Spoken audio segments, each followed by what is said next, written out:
Posso avançar? Tudo ok? Ora, antes de mais nada, boa tarde a todos. Agradecer muito, naturalmente, a presença desta sala de público que connosco quer falar sobre o medo. Agradecer muito. Não se ouve. Eu vou tentar projetar um pouco mais e não sei se conseguem dar um pouco mais de ganho. A minha voz é um pouco fraca, mas vou tentar projetar um pouco melhor. Conseguem ouvir melhor? Sim. Muito obrigada.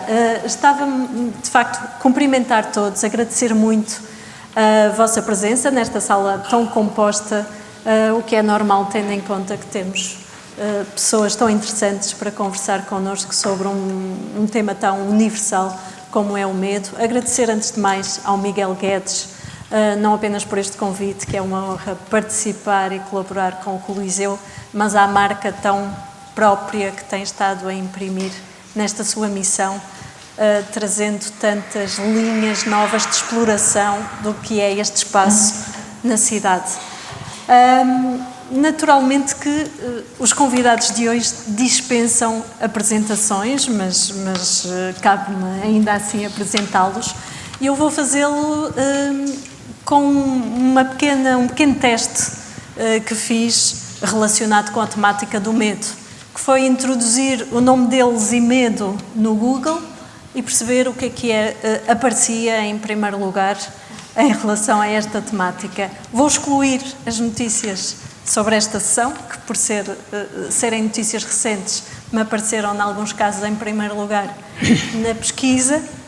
Mas então, a Sónia Tavares, voz inconfundível, não apenas no grupo musical de Gift, mas no projeto Amália Hoje, sobre o qual já falaremos, porque tem uma ligação essencial ao tema.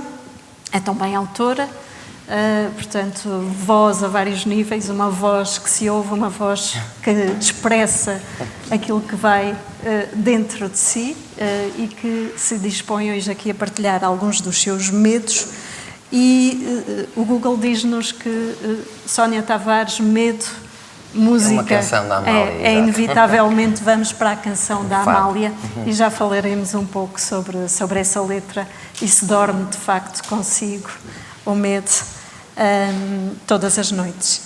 Eduardo Sá, psicólogo clínico e psicanalista, autor de livros, alguns deles ali na entrada disponíveis, mas sabemos que tem falado muito sobre muitos temas relacionados com a infância e é uma frase que surge em primeiro lugar relacionada de uma entrevista em que se fala sobre os bons filhos e os problemas que trazem, mas a frase que vem sobre o medo é: tenho medo que estejamos a criar um mundo francamente batuteiro. Já iremos, não sei se se lembra da frase, mas foi a primeira. Não? Então, é porque não é um dos medos mais constantes ou profundos. Iremos então falar de outros. No caso de Rui Zinck, professor universitário, escritor, também conhecido de programas de televisão, em muitos momentos ao longo das últimas décadas, portanto, uma voz muito, muito conhecida do público. Aquilo que a pesquisa devolve, já falámos um pouco ali atrás, é imediatamente o livro, Instalações do Medo. O facto de estar em título explica, já me explicou que não gosta muito de estar a voltar àquilo que já escreveu e está lá atrás, mas é este um dos pontos de partida e já lá iremos. Eu iria começar pela Sónia, precisamente, que é para, como tem às vezes medo do palco, ou medo de falar, vamos já encarar o público. Vamos a isso. E começar precisamente pela música, pelo tema medo. Já falou várias vezes dessa letra e de poder interpretá-la, vivê-la, mas como é que a sente no dia-a-dia fora dos palcos? Como é que sente essa presença do medo ou do que ele representa na experiência, no dia-a-dia? Bom, já agora muito obrigada, Doutor, por me ter convidado aqui para este painel impressionante. Não, acho que fui eu. Okay. Isto é muito sensível. É sensível. Creio que estarei aqui para vos dar o meu parecer muito pessoal, não é? Porque clínico não será. Ainda me perguntei, será que o Miguel tinha alguém que desistiu à última hora e de repente lembrou-se de me ligar? Porque para mim é uma honra poder estar aqui com pessoas intelectuais, portanto, e na plateia também, portanto, muito obrigada pelo convite e por teres arriscado, efetivamente, aqui estar uma pessoa que não tem grande coisa para dizer só sobre ela. Olha, Inês, eu sou daquelas que às vezes tem mais medo de viver do que de morrer. Doutor, podemos combinar já a sessão da semana. Mas é verdade, e isso acaba por se refletir em tudo na minha vida. Mas esse medo de viver é o medo de não viver intensamente ou no sentido certo? Não, é o medo da surpresa, o medo do inesperado, o medo que eu, ao contrário do que vocês todos possam pensar, portanto, eu sou uma grande batuteira, vocês andam aqui todos a pensar, quem me conhece, que eu sou a pessoa mais corajosa do mundo e enfrenta e tal, e tem aquela voz. Sim, ela tem aquela voz, mas tem um medo das coisas tramado. Não tanto... O único medo que eu não tenho é de enfrentar um palco e de cantar, porque sei que é a única coisa que faço relativamente bem e que sei que não me vou espalhar e que sei que as coisas não há nada que possa acontecer de errado. Mas tirando o palco para cantar, por exemplo, achei medonho o Miguel convidar-me e pensar assim, mas o que é que eu vou dizer? Eu nem gosto de falar em público, não gosto, não, acho sempre que não vou cumprir ou que há sempre uma mente muito mais brilhante que eu nem sequer vou conseguir acompanhar, como hoje é o caso. Mas reflete-se sobretudo, às vezes, numa angústia, porque acabo por perder um monte de coisas que acontecem, inclusivamente com o meu filho, por ter medo de arriscar, por ter medo de pisar num sítio que não seja confortável. E esse medo não deixa usufruir. E esse medo não me deixa usufruir de imensa coisa, não me deixa fazer imensa coisa que até me proporia noutra fase da minha vida, talvez há 15 anos atrás, agora não. E enfim, deixo imensas coisas por fazer porque não sei porque está sempre inerente em mim aquela coisa, vais falhar, pá, nem sequer te proponhas a isso, que é pretensão tua, vais falhar. E ainda não consegui lidar com isso ao fim de tantos anos e ao fim de que esteja consumado, que a Sónia tem uma carreira ótima e que anda aqui, que faz e que acontece. Porém, esta carreira tem sido com algum esforço, portanto, para já, assim. Portanto, a canção O Medo, da Amália Rodrigues, para além de outros poemas da Amália, este não é dela, mas há certas canções da Amália Rodrigues que eu pensei, pá, estas canções se calhar foram escritas para mim, tenho essa pretensão de achar. E O Medo é efetivamente um poema fortíssimo, mas fortíssimo, inclusivamente que me incomoda até um pouco cantar, porque lá está, às vezes diz tudo aquilo que eu estou a sentir e isso também é assustador. Portanto, isto é tudo muito assustador. Na realidade, não penso em nada que a vida de artista é porreira, porque não é. E acaba por ser uma vida muito frustrante, na medida em que estão constantemente a avaliar o nosso trabalho, um medo, e agora vamos fazer uma coisa completamente diferente. E pá, se as pessoas não gostam, tudo bem, agrada-nos a nós, mas nós temos que viver. Portanto, há sempre essa trama que é o ser artista, e lidamos com muitas frustrações, e por isso é que eu às vezes costumo dizer, olha, de vez em quando, por isso é que algum de vez em quando se lembra e se apaga desta terra, do planeta Terra, de uma vez por todas, porque lidar com a frustração, pelo menos no meio artístico, no meu meio, onde eu me ensino, no meio musical, não faço ideia como é que é o resto, mas é muito desgastante emocionalmente, psicologicamente, e lá está a lidar com a frustração de manhã à noite, achar com injustiça, achar que podíamos, mas é complicado, é como se estivessem a falar mal dos nossos filhos na nossa cara, de género, epá, a tua música não é boa, não é fixe. Pensei, mas eu filo com tanto amor, como crio o meu filho com tanto amor, praticamente não é a mesma coisa, claro, mas o sentimento é um bocado perturbador nesse sentido. Eduardo, para um profissional...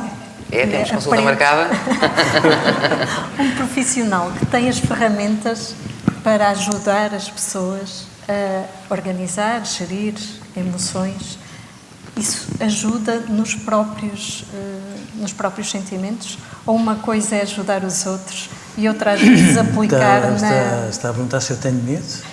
Não é se tem, é se sente que tem ferramentas privilegiadas comparativamente connosco, como Estava os a perguntar mortais. e dizia imediatamente que não.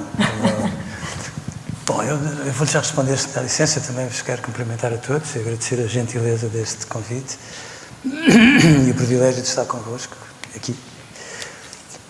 Sabe que eu acho que o medo faz bem à saúde.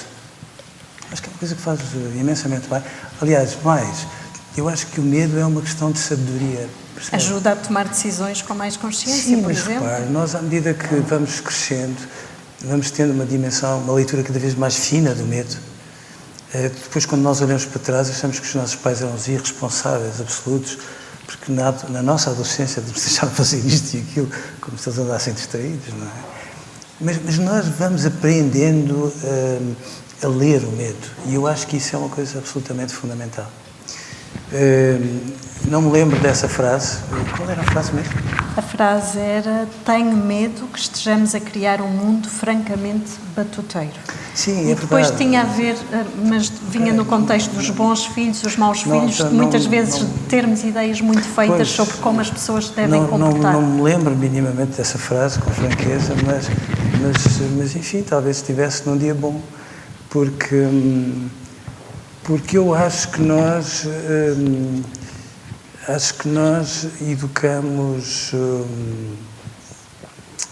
educamos mal.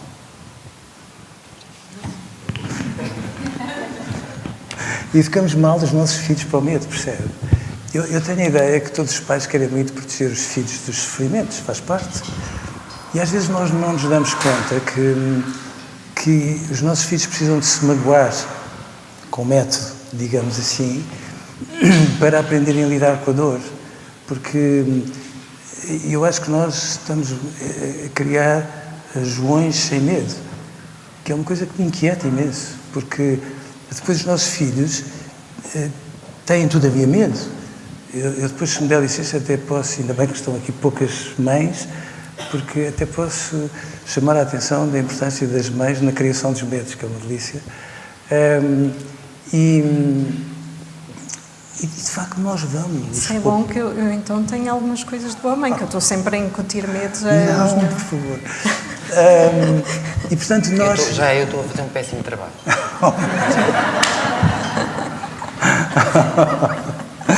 Meu Deus. Depois nós falamos. Está bem.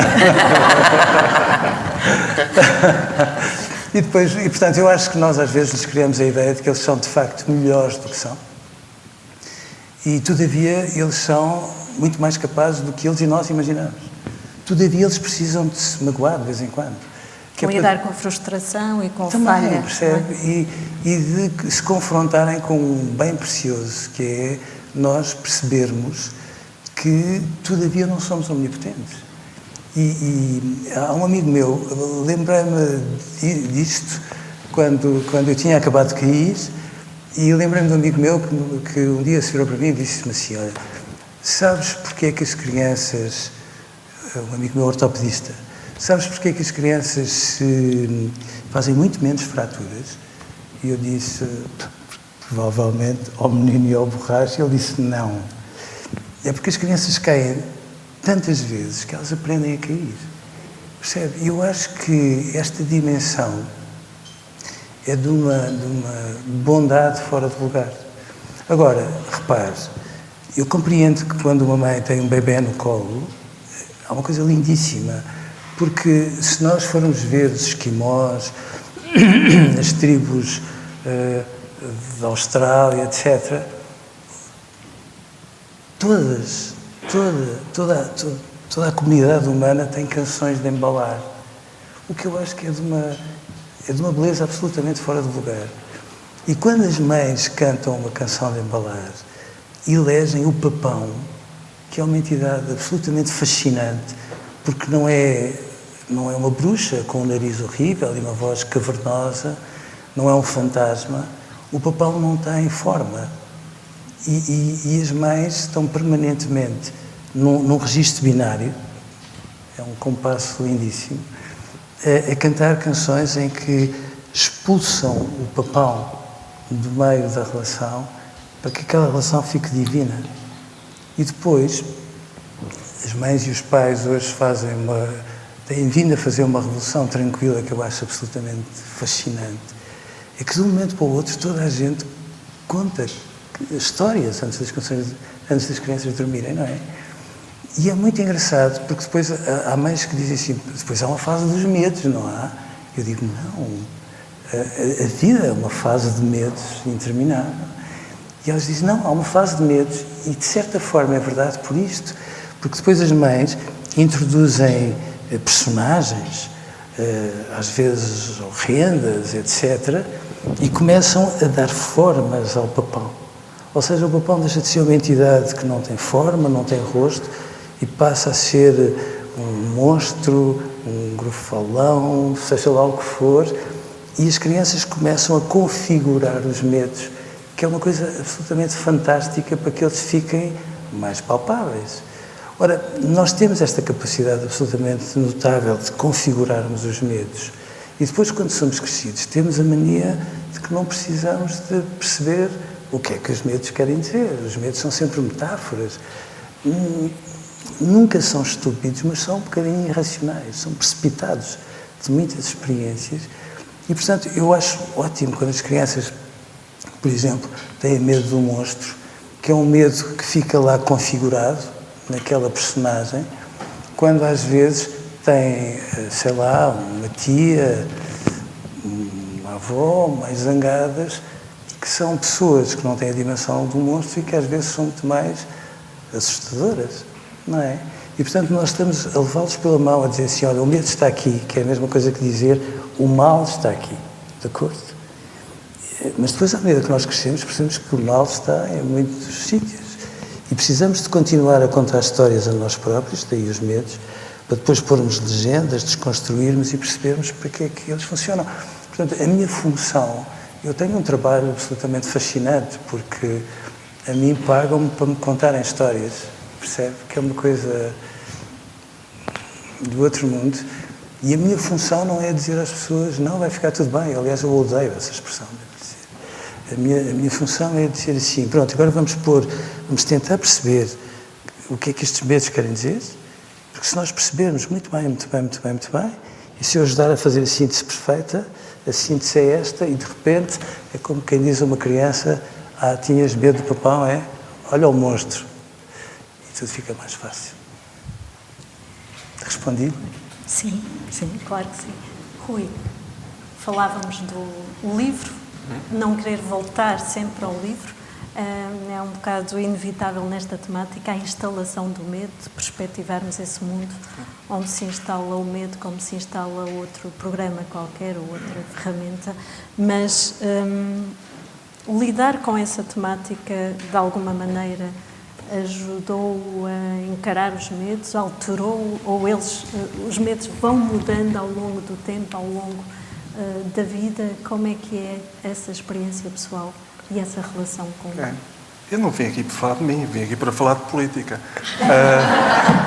Portanto, boa tarde, muito obrigado pelo convite. A política às vezes mete medo. Mas mete menos medo do que falar de mim. Mas eu também ia para aí, mas de facto o livro tem vários medos, tem um leque de medos. Há uns senhores que chegam, isto é a primeira página, batem à porta e dizem: bom dia, minha senhora, vimos instalar o medo por diretiva do Estado, por diretiva nacional. É um imperativo moral os lares instalarem todos o medo, e depois instalam, e depois ela diz: bom, então adeus. Não, agora vamos mostrar-lhe, e é um bocadinho para TV Cabo. Olha, tem este canal, tem aquele canal, tem o medo dos animais, tem o medo das serpentes, tem o medo das pandemias, tem o medo dos estrangeiros, tem o medo dos imigrantes, enfim, todo um leque. Mas onde eu queria chegar, o T-Rex do livro, é de facto o medo político. O medo como instrumento de dominação. E eu concordo completamente com o Eduardo, aliás, não me atrevo a discordar. É evidente que não há mal que não venha por bem, e também os medos têm uma função útil, entre as quais manifestam perigos externos reais. Um amigo meu dizia que é preciso incutir o medo da ira divina nos miúdos de 3 anos. Porquê? Porque eles correm, há muitas vezes para provocar os pais, e de repente são colhidos por um carro. E os miúdos ficarem traumatizados é ligeiramente menos grave do que ficarem mortos. Portanto, cá está um exemplo em que o trauma é bom.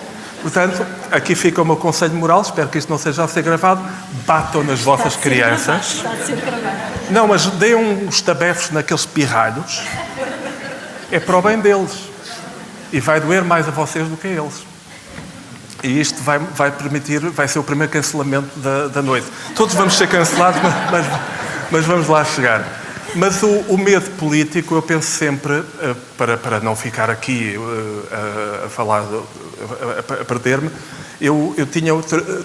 tentei trazer para aqui uma imagem que nunca usei e portanto é uma estreia mundial, que é o Muhammad Ali, o grande pugilista, um dos meus heróis, um indivíduo incrível do século XX, e uma das características do Muhammad Ali é que ele não era muito bom à porrada. Ele não tinha um soco muito forte, nem era muito musculado. Ele simplesmente sabia intimidar os adversários. Ele aplicava um livro que está aí, que podem comprar por 6 euros numa livraria qualquer, que é A Arte da Guerra, do Sun Tzu, que tem 2500 anos, e que está lá tudo, digamos, é um antepassado do livro do Maquiavel. E o que acontece é que o Muhammad Ali, ainda o combate não tinha começado, ele já estava basófis a dizer: eu parto-te todo, tu não vais não sei quantos, eu vou dançar à tua frente, eu vou não sei quantos, não vais conseguir acertar, eu no fim sopro-te e tu cais para o chão. E o que acontece é que, com a maior parte dos adversários, eles encolhiam-se. E quem fica encolhido pensa pior, fica com a cabeça encolhida, fica com os músculos encolhidos, vê menos. Por exemplo, uma tartaruga, se olhar assim para todo lado, um dia pode virar girafa, pela evolução das espécies, darwinista. Mas uma tartaruga portuguesa, com tradição de vários medos ao longo dos séculos, a ditadura do Estado Novo foi apenas um corolário, o que acontece é que, com as muitas inquisições, o politicamente correto, como vocês sabem, foi inventado pela Inquisição, no século XVII, é só para saber isso. E então, o que acontece é que as pessoas ficam encolhidas, e quando ficam encolhidas, são menos rápidas. E então, a chave para mim disto do medo como instrumento político é que o medo, neste momento, é usado na sua variante de intimidação, quer na política, quer na publicidade, em todos os tipos de propaganda. E, inclusive, para lidar com os cidadãos. Mas o medo é uma arma muito usada, por exemplo, pela extrema-direita, pelos extremismos. Sim, a criação do medo, por exemplo, o medo do imigrante, o medo do outro, essa marca da criação do medo, nota que há alguma diferença num momento político em Portugal em que discutimos essa alteração de espectro político, ou não necessariamente? Um pouco. Eu não tenho medo da extrema-direita. Até porque a extrema-direita só chega ao poder se nós votarmos nela. Portanto, para isso tenho um outro livro lá fora, que é o Manual Bom Fascista, que explica como é que podem virar bons fascistas. Por apenas 14,90 €. Mas o que é para mim interessante aqui é que isto é quase... Há uma expressão, não fui eu que inventei isto, eu apenas limito-me a observar. É um TINA, que ficou famoso em Inglaterra com Margaret Thatcher. TINA, que é o acrónimo de There is no alternative, não há alternativa. E isso não é a extrema-direita que o usa. Ou seja, isso digamos que quase todos os governos democráticos usam hoje em dia, em quase todos os países, instrumentos não democráticos para melhor governar. E aí, esse encolhimento das pessoas, por exemplo, eu quando me chamam aos recursos humanos, hoje em dia vou com medo. Eu penso sempre num fantasma da minha infância que é para que é que são esses recursos humanos, a vozinha? É para te humanizar melhor. E isto acontece na publicidade mais simples, que é, por exemplo, eu quero marcar um hotel no Porto e imediatamente o algoritmo começa a meter medo. O algoritmo diz: olha, já só há este quarto. Decida já. Se não escolher nos próximos 30 segundos, perde isto. E eu sei o que é que eles querem fazer. Querem que eu não pense. Rui, eu fiz isso para publicitar precisamente este evento e escrevi últimos bilhetes. Precisamente. Mas foi para o bem das pessoas. Pois foi para um bem maior. Ora, eu imagino que haja muitas perguntas do público e se for o caso, vamos começando a abrir para vos dar o mais possível a palavra, até porque terão perguntas mais inteligentes do que as minhas, seguramente. Mas antes de começarmos a passar, e enquanto se preparam as primeiras inscrições, quem tiver, já está um micro lá ao fundo preparado, portanto, quem quiser levantar e preparar alguma questão pode, obviamente, fazê-lo. Eu preciso. É, Sónia? Preciso. Pergunta. Olha, Mas a Sónia quer uma consulta grátis. não. Eu nunca mais me sento ao lado dela. Precisamente. Ainda que eu seja acompanhada por um psicólogo e por uma psiquiatra, é assim, dose dupla sempre, houve uma questão que eu nunca abordei, já agora. Depois de perceber que sou a medrosa que sou, como é que explica eu ser viciada em filmes de terror, por exemplo? Isso é uma coisa muito engraçada. Não, isso é uma coisa muito engraçada. Uma libertação do medo? Não. Eu estava a ouvir o Rui... Viciada. Sim. Eu estava a ouvir o Rui e estava a lembrar de um pormenor que eu acho que é importante que tenham presente. Se imaginarem o vosso cérebro, que é um maquinão absolutamente fascinante, que ainda por cima pesa menos do que um computador portátil, não é? Tem vários níveis e depois na base do cérebro tem ali um nível que é uma espécie de caixa negra onde estão todos os medos guardados. Todos. E o melhor exemplo disso é quando nós estamos numa esplanada e as pessoas não vêm ter connosco e, portanto, não nos vêm servir. E quando nós estamos muito irritados num desses dias, fazemos psst. E as pessoas param imediatamente e olham para nós. O psst é o som do silvar das serpentes que está cá dentro e que nós guardamos preciosamente e, portanto, faz parte do nosso património. A história dos homenzinhos verdes, independentemente de serem marcianos ou não, é a mesma coisa, porque às vezes eu, para explicar isso aos meus alunos, digo-lhes assim, bom, agora imaginem que vão ao bar pedir um café e que no bar está o ET virado de costas.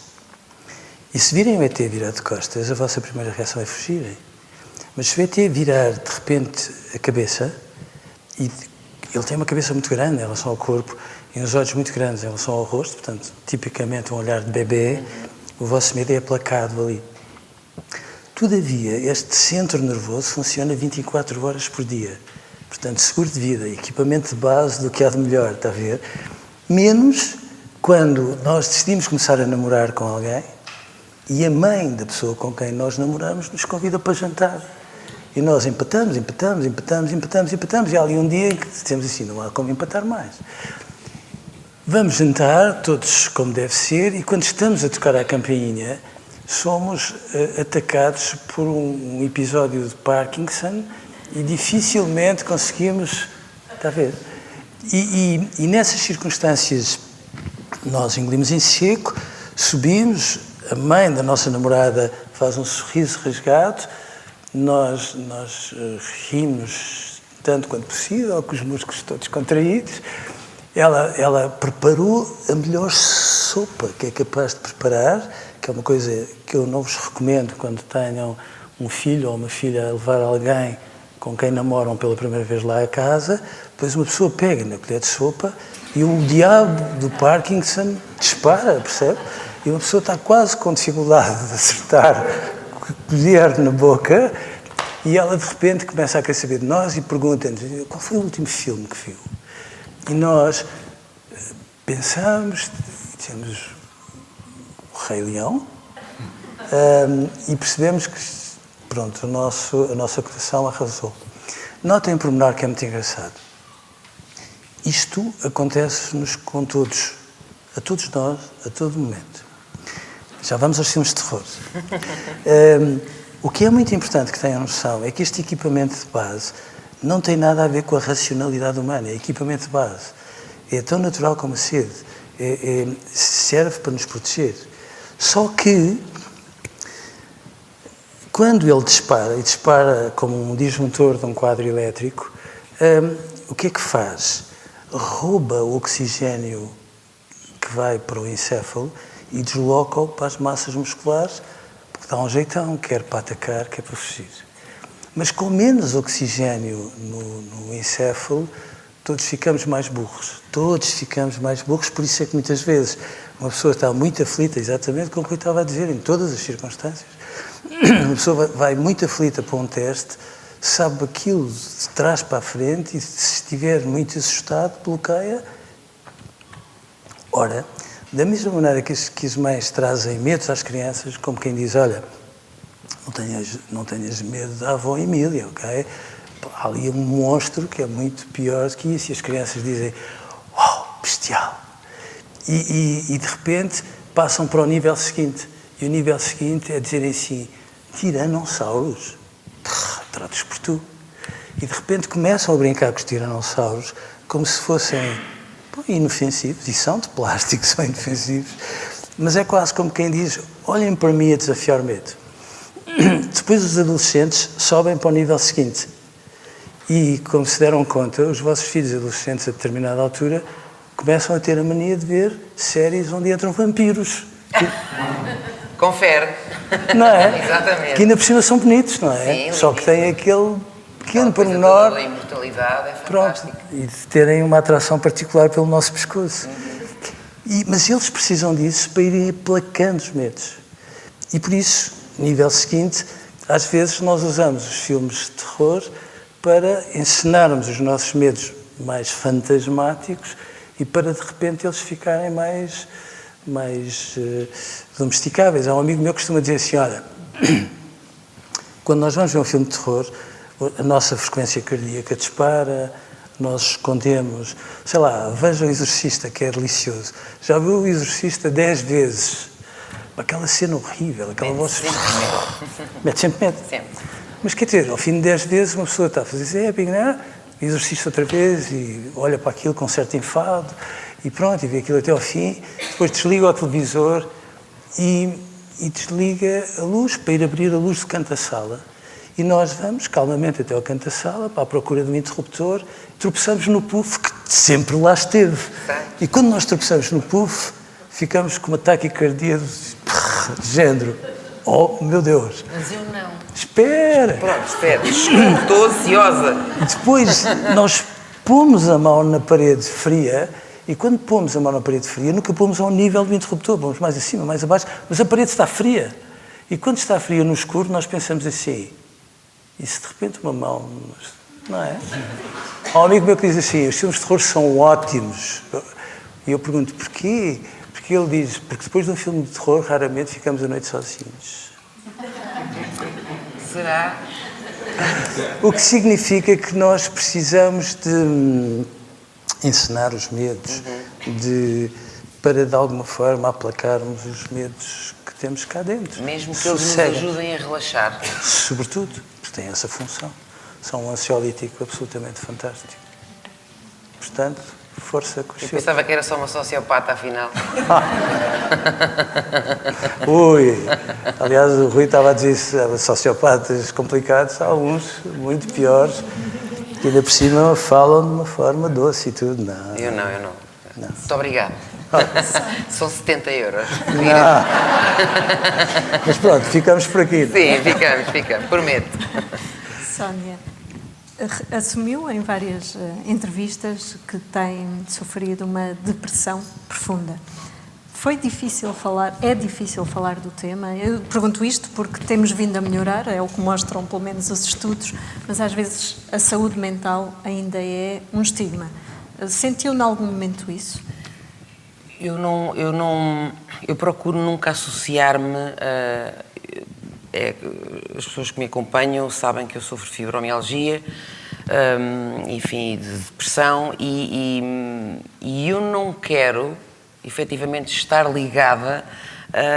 Eu sou uma cantora, eu sou a Sónia dos Gift, não sou a cantora que tem fibromialgia, ou não sou a cantora que sofre de depressão. Portanto, evito o máximo, convidam-me imenso. Olha, eu digo sempre, não tenho estudos para falar sobre doença mental, o meu parecer é meramente pessoal, portanto, e cada caso é um caso, não me convidem porque eu não quero.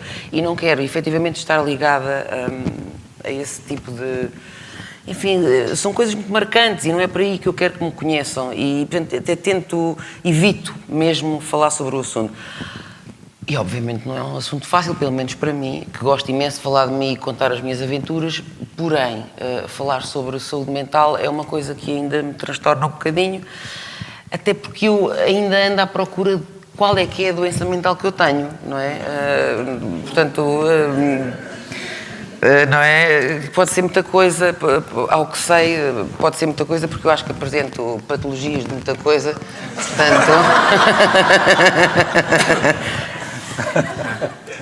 Obviamente que é importante que as figuras, enfim, públicas tenham essa abordagem e chegam a milhares de pessoas e obviamente que nesta altura que agora toda a gente fala de saúde mental, obviamente que é ótimo as figuras públicas darem a cara e para que se alerte quem se deve alertar. Eu não gosto de fazer isso, não me sinto bem, sinto-me constrangida, nem sei como é que estou a fazê-lo agora, mas então eu passo já a palavra ao lado. Mas lá está, não gosto de ser associada a isso. Tenho todo o gosto de estar aqui, desta forma mais informal, a falar sobre o assunto, mas é uma coisa que eu acho que ainda nem percebi muito bem o que era, estar numa depressão profunda há não sei quantos anos, na medida em que calculo que cada depressão seja uma depressão e que cada pessoa tenha os seus medos, as suas fobias, os seus argumentos até, mas acho que cada caso deve ser uma coisa muito peculiar, portanto, eu nem sei muito bem, porque não tenho termo de comparação. Foi o Exorcista. E nem quero ter, porque eu acho que ainda não me apercebi muito bem onde é que eu estou, onde é que estou posicionada, porque eu já sofria de depressão antes de começarmos com esta história toda de isto tem doença mental, aquilo é uma doença mental. E o que é ter uma doença mental? Isso também apavora um bocado a pessoa, dizer-lhe, olha, você tem uma doença mental. Não é que alguém alguma vez me tinha dito isso assim na cara, obviamente que não, mas é um bocado, pá, eu tenho uma doença mental, pá, e o que é que isso agora vai significar? Para já, doença mental é um nome assustador. Doença mental, porque a sensação que as pessoas têm doença mental é doido, e não é, é doido. É maluca, é doida, mas não, portanto, eu acho que a depressão se reflete das mais diferentes formas e a minha é o que vocês veem, what you see is what you get. Passando agora e dando um pontapé assim para canto. Inês, avisas nada aqui não leva nada. Aqui não há doenças. Não, sou um posto de saúde, como toda a gente sabe. Basta olhar para mim. Não, mas ia falar... Vamos então à perspectiva política, porque política pode ser efetivamente... Muito pessoal. Exato, eu tenho uma visão da política Sim. muito desligada da política partidária, porque entendo que tudo na nossa vida são opções políticas e a política é a forma como cada um de nós contribui ou faz a sua parte para o bem comum. E nessa perspectiva, então, política, sem falarmos do Rui, o que é que em contraponto a deixar-nos amedrontar e pelo medo, nos pode... O que é que constitui o chão, que em contraponto ao medo, nos dá a segurança e a estabilidade de irmos procurando as ferramentas adequadas para lidar com tudo o que nos tenta dominar, seja o algoritmo do Facebook, ou seja, uma tentativa de condicionamento político ou partidário. Eu sei a resposta para essa pergunta, mas é mais do que 60 euros. Porque é o segredo do universo. Eu não tenho soluções para ninguém, mas tenho, obviamente, soluções. Precisamente porque pensar e escrever significa isso. E espero que toda a gente tenha. Ou seja, numa sociedade linda em que toda a gente é mais ou menos livre, significa que toda a gente sabe que está presa, porque é isso que significa ser livre. Ou seja, ser livre não é fechar os olhos e dizer ai, que lindo, sou livre. Não, ser livre, eu prefiro muito mais aquela linha que é, eu olho e vejo que estou numa prisão, agora deixa cá ver onde é que a parede é oca. Portanto, é um movimento. Ser livre não é uma condição. Já agora, tal como ser ministro, uma das coisas mais estúpidas na política portuguesa é eu sou ministro. Não é, está ministro. Nós temos o verbo estar, que é diferente do verbo ser. O ser é aquilo que nós somos, o Rui, a Inês, a Sónia, o Eduardo. Agora, o estar, aqui neste momento, há pessoas aqui que fariam um papel muito melhor do que nós aqui neste palco, mas neste momento estão espectadoras. E calam, e amocham, ok? Porque como não seria feliz, está-se feliz, não é? É, e então este movimento está-se feliz. Então este movimento é primeiro perceber que ser livre, ser capaz de pensar, ser capaz de decidir, ser capaz de ser feliz, ser capaz de pensar o mundo, é um movimento, é o tal movimento pendular, ou seja, é um movimento pendular e é um movimento contínuo. É um movimento contínuo todos os dias. Quem está sempre em cima, já que o Eduardo não te ajuda, ajudo eu, Sónia, quem está sempre em cima é igual a quem está sempre em baixo. O que é que significa numa roda de um carro se nós pomos um autocolante e está sempre em cima? Significa que o carro está parado. E pior, significa que o carro provavelmente foi bloqueado pela EML. Portanto, é muito mau sinal. Está em ponto morto, literalmente morto. Quando é que o carro está em movimento? Quando vai acima, abaixo, acima, abaixo, acima, abaixo. Portanto, o estarmos continuamente em crise, a crise é a condição humana por definição. E, aliás, isto é a definição mais simples, não é minha, a definição mais simples do que é uma história. Posso dizer o nome, por aqui, é o do Sr. Stefan Todorov, um teórico búlgaro de literatura. E então o que acontece? Uma história é a passagem de um ponto a outro, é a crise. A história é a crise. Era uma vez um reino muito feliz, até que um dia surge um dragão. Ou pior que um dragão, o psicanalista Eduardo Sá. Portanto, é a tal queda. O que é que acontece aqui? Qual é a solução para a paz no mundo? Eu não sei, mas sei que há instrumentos simples. Por exemplo, quem conseguir ler poesia, quem não tiver medo de ler poesia, quem praticar todos os dias, ler poemas difíceis, ler poemas complicados, ler poemas que não se entende nada, porque muitos poemas são literalmente para não entender. Portanto, é uma estupidez tentar analisá-los, porque não é para analisar. É um poema, brinca com a linguagem, brinca com as palavras, brinca com as ideias. Nem o próprio idiota, o poeta, que geralmente são os idiotas, os poetas, como toda a gente sabe, nem o próprio poeta sabe o que é que ele quer dizer. Mas o que acontece? Uma pessoa que tiver um treino diário de ler poesia, e eu lembro sempre, há um podcast muito bonito que parte de um verso que é o da Luísa Neto Jorge, o poema ensina a cair. E que é todo um programa, explica o que é a poesia. O poema ensina a cair. E depois também ensina a levantar, também ensina tudo, não ensina nada. E então o que acontece é que quem conseguir ler poesia todos os dias e conseguir pouco a pouco perder o medo de ler poesia, pouco a pouco deixar de se sentir constrangido por não estar a perceber aquilo, voltar ao poema no dia seguinte, é a melhor forma de ler um poema que não se entende, é voltar a lê-lo, e um dia ele escorrega por cá dentro, essa pessoa depois lida mais com a condição humana e do mundo, que é a incerteza. Que é a vida, a realidade, como disse um senhor que tinha um amigo chamado Horácio, há mais coisas no céu e na terra, Horácio, do que em toda a tua filosofia. A vida é, por definição, surpreendente. E tem um timing de terror, assim, brutal.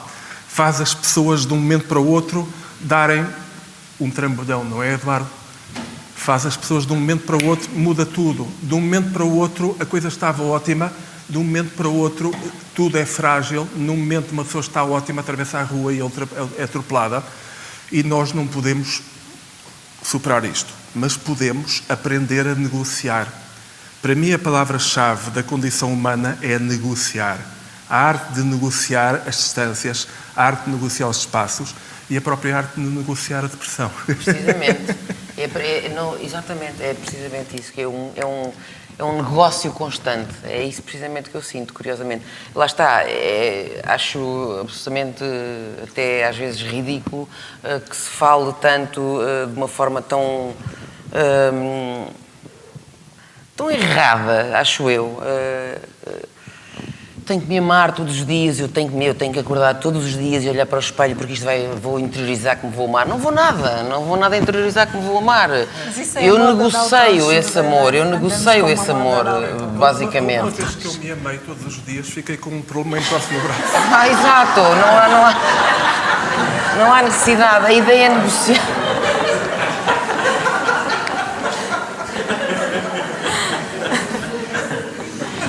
É aprender a viver com isto e não assoberbar-me de beleza, eu sou isto. Não sou nada, não me amo todos os dias, não acontece. Às vezes até não gosto mesmo nada de mim. Portanto, isto é negociar constantemente a condição humana. Eu creio. Não há inscrições? Só para confirmar se me está a escapar alguma questão do público? Não havendo... Eu gostava só de completar uma coisa, que é a imagem do Sísifo, que é muito bonita, que é um texto que está na internet, ou é um texto pequeno, são 10 páginas do Albert Camus, que é muito bonito e que é o Sísifo, era o existencialismo, aquela coisa, qual é o sentido da vida, e a certa altura ele termina. O Sísifo é um dos mitos que explica o mundo, é como um conto de fadas, só que dos gregos, em que o indivíduo é condenado, porque pecou, é condenado a empurrar um pedregulho montanha acima e quando está lá quase, como com a Hillary Clinton, o pedregulho volta para baixo, novamente. E ele tem que voltar até ao fim dos tempos a fazer aquilo. E a frase final do Albert Camus, numa bonita tradução para português do Urbano Tavares Rodrigues, é: temos de imaginar Sísifo feliz. E isto para mim é muito importante. Eu aplico, ou seja, nos meus livros eu aplico sempre, é um bocadinho como, eu tenho este problema, vou fazer um livro sobre isto. Eu tenho este problema, vou fazer um livro sobre aquilo. E portanto, porque é o que eu tenho para dar ao mundo, é a minha relação com os problemas. E num livro eu tinha que fazer uma história passada em Moçambique. Imaginei um campo de refugiados com crianças malnutridas, com SIDA, e condenadas quase à morte, e eu imaginei os enfermeiros e os médicos sem fronteiras todos os dias a lidarem com perdas, crianças que morrem porque não há uma aspirina, crianças que morrem porque não há um medicamento, ou porque o medicamento enviado caridosamente pela Europa já está fora de prazo há 2 anos, que é também muito comum. E então o que acontece é, eu pus essa situação e uma amiga minha moçambicana perguntou-me depois, eu gostei muito: olha lá, tu viveste em Moçambique? Porque era verosímil, foi só um exercício de imaginação informada. Mas acima de tudo ali, eu precisava de imaginar aquelas pessoas, aqueles médicos, aqueles enfermeiros, que todos os dias tinham uma frustração enorme, todos os dias eram derrotados. E derrotados com a pior das coisas, que é crianças que morrem, crianças das quais se afeiçoaram. E eles tinham no dia seguinte que acordar felizes de novo, porque não servia de nada, não servia de nada ficarem afundados. Então eles faziam durante a noite, eu imaginei-os a terem sexo louco, que é o que eu imagino que toda a gente faça. Eu imagino que todos vocês são felizes ao sexo. Eu infelizmente não o sou, mas pronto, eu sacrifico-me por vocês. Outros a fumarem charros, outros a beberem álcool, tudo, mas todo o tipo de combustível para que no dia seguinte temos que imaginar Sísifo feliz. Estivessem ali de novo prontos para mais uma guerra que todos os dias vão perder. Ainda que saibamos que o álcool e as drogas potenciam imensa a depressão e a tristeza. Porém, às vezes são úteis. Muito úteis, sim. Tive dúvidas se ao fundo houve uma inscrição? Não. Eu posso fazer uma observação. Tenho estado aqui a lutar, depois do Rui dizer que pior que um dragão só um psicanalista, mas ainda assim eu vou lá.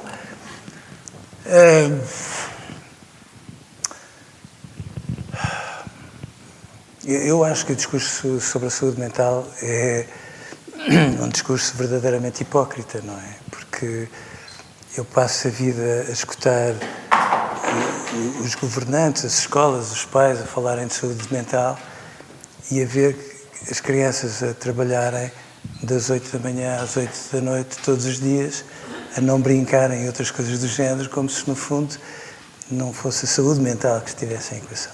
Mas há aqui um pormenor que eu acho que é importante. Eu acho que nós vivemos num mundo um bocado estranho, porque é um mundo muito... entre outras coisas, mas muito eufórico, muito eufórico. Criou-se esta ideia absolutamente absurda de que quem se vende como se estivesse sempre bem ou a amar-se a si próprio, que estupidez, mas que estupidez. É a opinião de um clínico, estou descansada. Mas completamente estúpido, sem dúvida. É como se, de repente, nós passássemos a ideia que estarmos tristes é um sinónimo de fraqueza. Ora, a tristeza é o do que há de mais sublime na natureza humana. E, portanto, eu acho muito importante que nós não percamos de vista que quando nós temos uma perda, um falhanço, quando nos decepcionamos connosco próprios, quando... Miguel, eu não vou dizer isto, ok? Quando o Benfica perde, e Manel também não, por favor. Oh, meu Deus! Esse é um tema perigoso. Etc. Esse é inacreditavelmente saudável estar triste. E aquilo que a mim me preocupa é que não damos espaço para que as pessoas estejam tristes. Há logo alguém que vem a correr que diz, vai ficar tudo bem. Isso é tão estranho, porque se nós olharmos para o mundo vai crescendo de forma pachorrenta, sempre para melhor. Portanto, feitas as contas, vai ficar tudo bem. Mas nós depois vamos por atalhos, de uma maneira absurda. E, portanto, faz muito bem à saúde estarmos tristes. A tristeza é só o melhor antidepressivo do mundo. O melhor antidepressivo do mundo. Quando nós podemos estar tristes, nunca nos deprimimos. E nós não permitimos aos nossos filhos estarem tristes. Nós não nos permitimos estar tristes. Portanto, toda a gente fica triste, menos os psicanalistas, evidentemente. E eu acho que há aqui um pormenor que depois faz a diferença. Quando nós estamos tristes, é um verdadeiro absurdo que a pessoa que vive connosco mal nos vê assim e nos diga assim, olha, porquê é que estás triste? Não, por favor, porque não é essa a password. A password é, eu percebo que tu estás triste, eu estou aqui ao pé de ti, e só porque eu estou ao pé de ti, e agora se eu não abrir a boca, só o facto de eu não fugir diante da tua tristeza, eu tenho a certeza que tu ficas mais forte. E, portanto, a tristeza ajuda a perceber quem é que nós temos ao nosso lado, não é? E ajuda também a perceber que, quando nós podemos estar tristes ao pé de alguém, que é muito importante para nós, finalmente nós estamos em casa. Que é uma coisa que habitualmente nós não nos permitimos fazer. E, portanto, nós vivemos neste registro. Saúde mental, é mentira, este é um discurso, é um slogan, como outros qualquer, mas de facto, o caminho não é controlarmos as emoções, dizermos que somos pela positiva. Eu acho que muitos colegas meus, com todo o respeito do mundo em relação a eles, sem se darem conta, e se calhar alguns dos conceitos que foram criados depois numa tradução minimalista, se calhar foram, enfim, adulterados, mas se calhar não prestaram o melhor serviço do mundo à humanidade, percebe? Porque, de facto, o caminho não é este. É se nós pudermos estar tristes e viver a nossa dor, só pelo facto de termos alguém que não foge e nos acompanha e que a seguir é capaz de pôr legendas no que estamos a sentir, a dor pode ser uma experiência de felicidade. Eu sei que dito assim pode ser absurdo. Mas quando nós estamos numa dor profunda e a pessoa que está connosco não foge e ainda por cima nos resgata e põe uma legenda e outra, esta experiência de comunhão é sinónimo de uma experiência de felicidade. Outra pessoa. Há sempre um psicanalista pior do que... tem que haver. vamos à procura dela. Tem que haver, como é evidente, Sónia, tem que haver. Porque, claro que depois aquilo que o Rui disse faz todo sentido, não é? Que é, de facto, nós muitas vezes não nos damos conta, e que desperdício, que aquilo que nós fazemos com o poema, e que devíamos de facto fazer, é aquilo que as crianças fazem com as histórias infantis. Olha, conta esta história, nós contamos uma vez, e contamos 2, e 3, e 20, e 40, e depois quando chegamos à 41ª, e nós dizemos, é esta história que tu vais escrever, eles dizem não. Porquê? Porque eles, entretanto, perceberam as entrelinhas da história, perceberam o sentido que ela quer que lhes dá, e dizem, pronto, passamos para o nível seguinte. E, portanto, nós precisamos de perceber que, de facto, o maior antídoto em relação ao sofrimento é a beleza. E por isso é que, de facto, quem pega na música, quem escreve, quem pega numa dor qualquer, num problema, e o configura e de alguma forma lhe dá uma dimensão abstrata e ainda por cima o transforma numa coisa tremendamente bela, faz com que uma experiência de solidão se transforme numa experiência de comunhão. Já chegamos à relação entre os medos e a estética, que já seria para outro, presumo, para um próximo tema aqui no Coliseu. Temos uma questão. Ok. Se puder aqui deste lado dar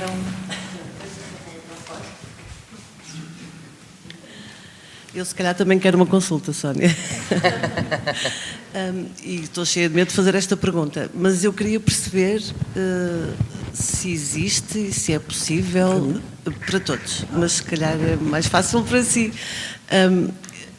o ter medo de ter medo. Bom, mas ter medo é aquilo que nós, os pais, passamos a vida a incentivar os nossos filhos a ter. Quando nós não permitimos os nossos filhos ter medo, estamos, no fundo, a dizer assim, olha, qual é o caminho? É o medo de ter medo. Percebe? E aquilo que eu gostava que nós tivéssemos a noção é que a melhor forma de ficar preso a um medo é fugir dele. Para si, para mim, para todos nós. E, portanto, quando os nossos filhos têm medo... Eu conto-lhe uma história. Eu doutorei-me muito cedo e li tudo quanto eram manuais de psicopatologia. E, portanto, eu tinha a noção de que psicopatologia eu tratava por tu. Eu tinha na altura 30 anos, agora tenho 34, e não sei se gosto da vossa reação, mas isso é outra questão. E a certa altura há um dos meus filhos que chega ao pé de mim e diz assim, pai, eu disse sim, eu tenho medo do papão. E eu, sem me dar conta, eu não fiz o raciocínio assim, mas no fundo fiz. Foi quase como quem diz, pronto, classificação internacional das doenças, medo do papão. Era como se eu estivesse a ver a classificação para ali baixo, para ali baixo, para ali baixo, classificação francesa das doenças mentais, para ali, e depois cheguei ao fim, é quase como quem diz, olha, e virei para ele e disse, olha, o papão não existe. E de repente vi-o desolado olhar para mim, quase como quem diz, uau, anda um filho a criar um pai para isto. E eu vi-o tão desolado que de repente eu disse assim, olha, na verdade eu não sei o que é o papão, mas há uma coisa que eu te posso garantir. Se o papão aparecer, vens ter comigo, não tens problema nenhum, vens ter comigo, eu vou ter com o papão, pego o papão pelos colarinhos, abro a porta de casa, dou-lhe um pontapé, na altura eu podia dar pontapés, dou-lhe um pontapé pelas escadas abaixo, e eu juro que o papão não vai ter coragem de aparecer outra vez. E ele respirou fundo e deixou de ter medo do papão. Eu não expliquei o que era o papão, porque ainda por cima eu não sei o que é o papão. Mas aquilo que nós muitas vezes fazemos com os nossos filhos é não lhes dar espaço para falarem do medo. É de repente andar toda a gente nesta coisa muito positiva. Não pode ter medo. Não, tem de ter medo. Quem não tem medo? As crianças saudáveis são aquelas cuja educadora diz, não, eu não grito aos meninos. E depois nós vamos... E ela, o nosso filho ou a nossa filha está fechada no quarto, os bonecos todos virados para ela, e ela a esganiçar-se, vocês têm que estar atentos. Pronto, a melhor forma de nós fugirmos do medo é enfrentá-lo, quase como quem diz, eu visto-lhe a pele, e talvez seja mais fácil de perceber. E, portanto, nós estamos sempre a educar as crianças para terem medo do medo. eu acho que tem uma função. Este discurso que é muito incentivado por psicólogos e que é muito acarinhado pelos políticos, os políticos passam a vida a utilizar noções da psicologia. Bom, temos que falar pela positiva, temos, por favor. Este discurso é um discurso que, no limite, não nos deixa ser pessoas. É um discurso que é tentatório da dignidade humana, porque até é no medo. Porque nós precisamos de ter medo.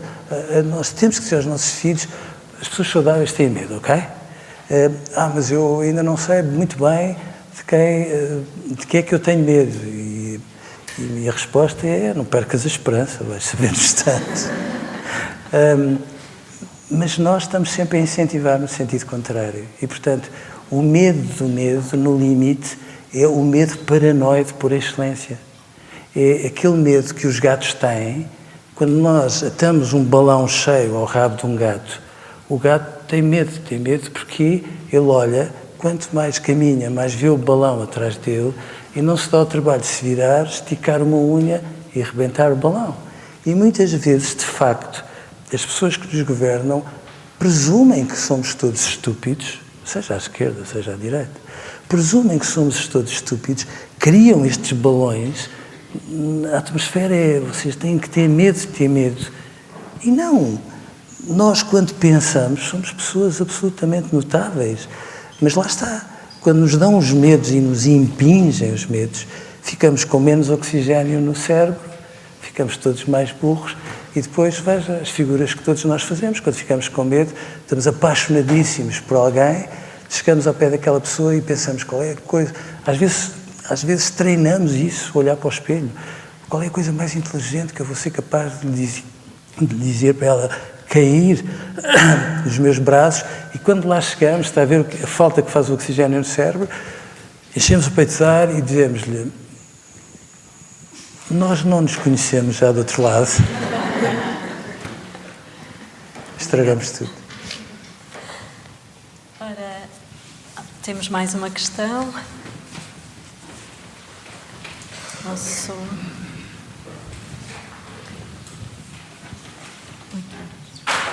Muito boa tarde. Temos falado que o medo é saudável. O meu nome é Liliana, estou aqui. Temos falado que o medo é saudável. Eu gostaria de perceber quando é que ele deixa de ser saudável. E se o caminho é sempre, para o resolver, é sempre enfrentá-lo. Portanto, olhá-lo nos olhos e fazer o caminho a direito. Será sempre por aí. Pergunta de profissional. Eu não tenho estudos para isso.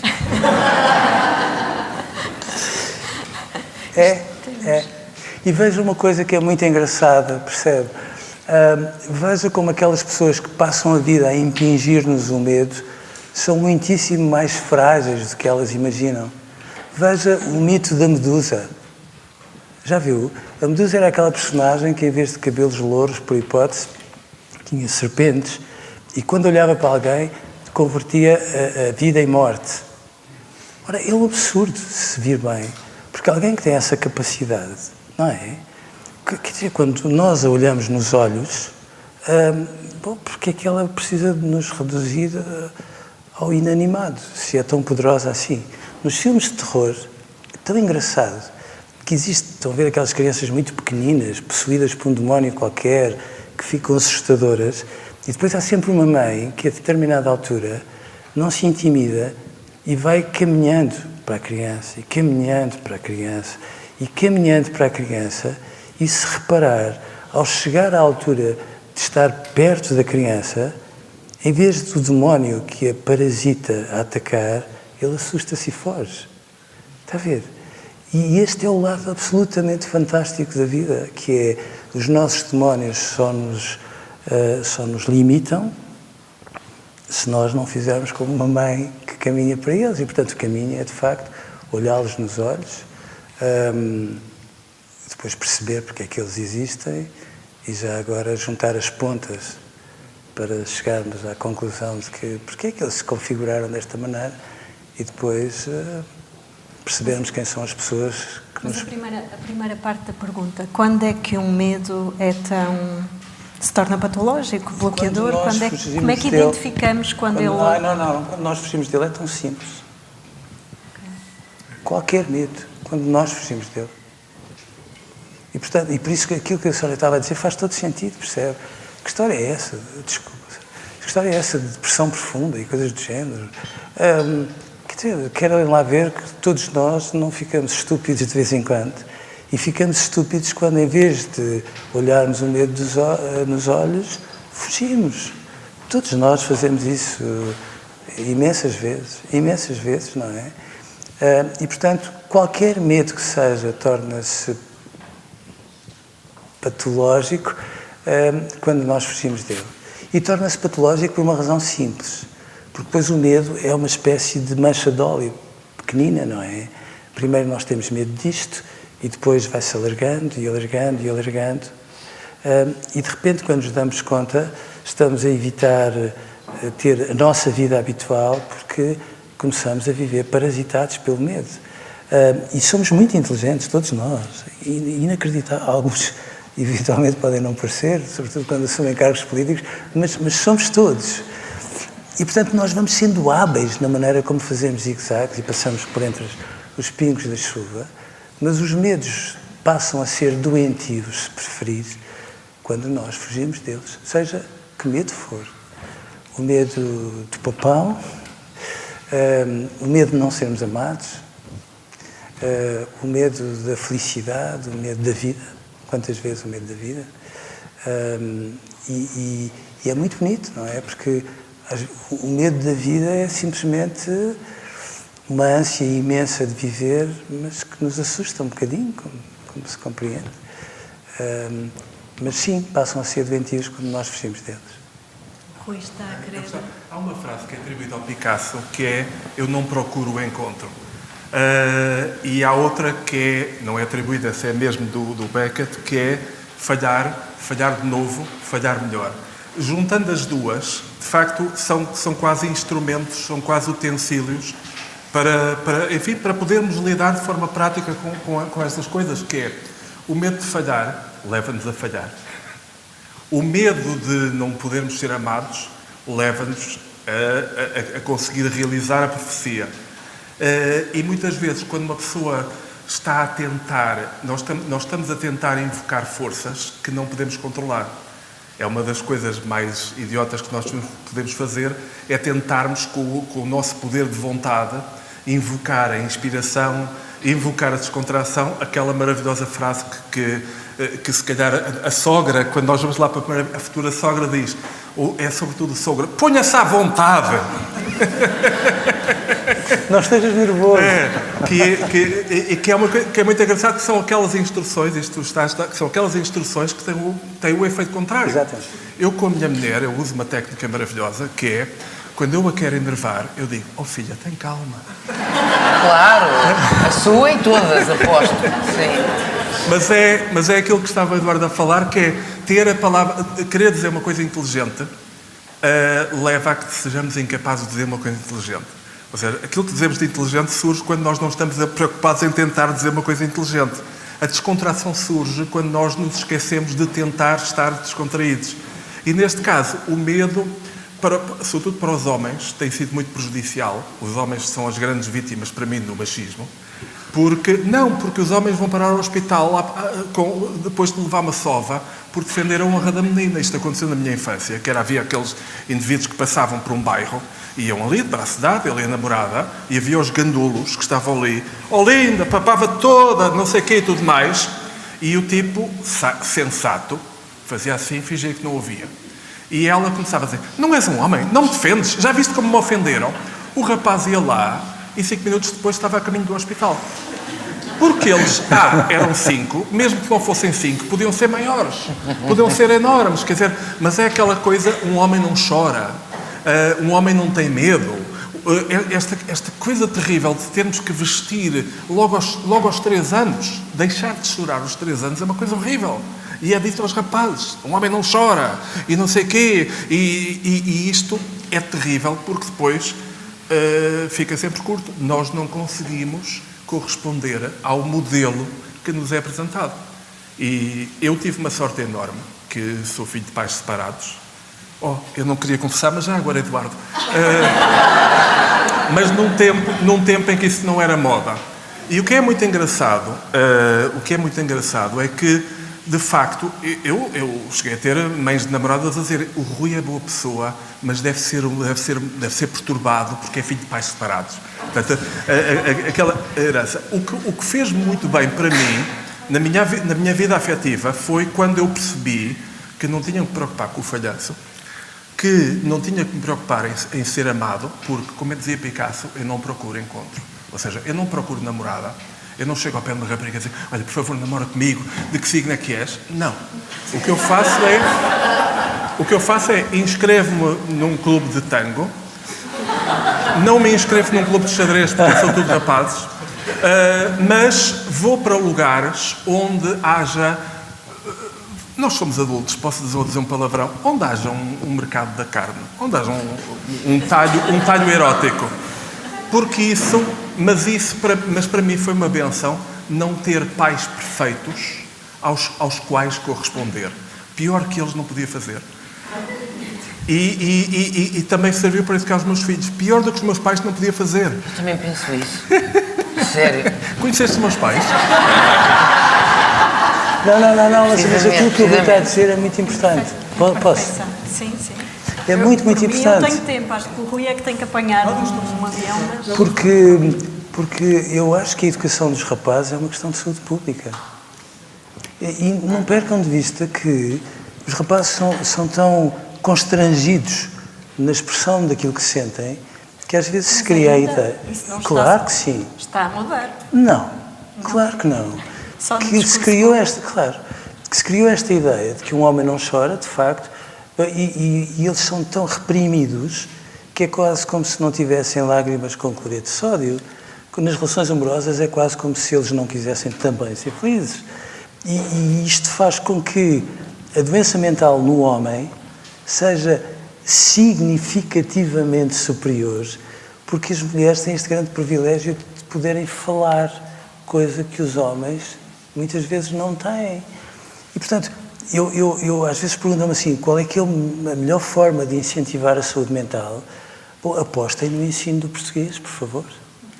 Quanto mais aprenderem a falar sobre as coisas, a pensar sobre as coisas, a formatar aquilo que de alguma forma sentem, mais saudáveis se tornam. Porque, de facto, depois, aquilo que o caricaturou muito bem, acontece com todos nós, como se, no fundo, um homem... Quer dizer, um homem que chora no cinema não é um homem. É um híbrido. Exato.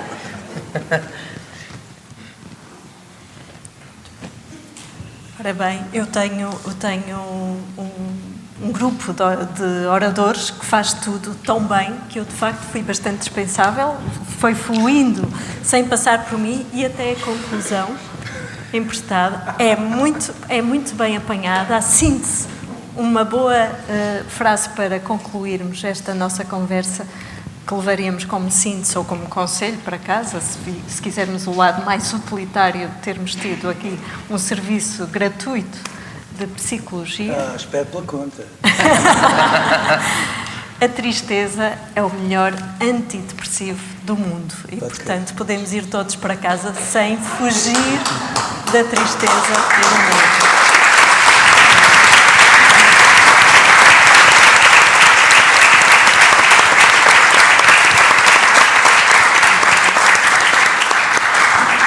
Mais uma vez agradecendo aos três, ao Coliseu, Miguel, que nos acolheu, deixar-vos só uma indicação ou duas práticas. De facto, esta conversa esteve a ser filmada, vai estar disponível nas redes sociais para quem eventualmente não tenha podido vir. Amigos que saibam que tenham curiosidade sobre a temática podem sempre voltar à conversa.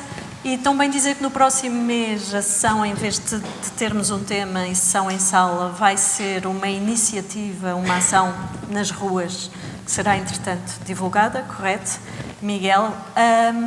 E vamos ter em julho, precisamente aqui, nesta sala, o Serviço Educativo do Coliseu, que vai funcionar pela primeira vez este verão para crianças dos 6 aos 12 anos. Corrijo-me se eu estiver a dizer alguma... ok. Estava a dizer só uma metade porque li mal. Uma jornalista que devia saber ler, lá está. Os jornalistas às vezes andam a dar muitas calinadas. Aconteceu. Dos 6 aos 12, há portanto um programa dos 6 aos 12 e outro dos 12 aos 17.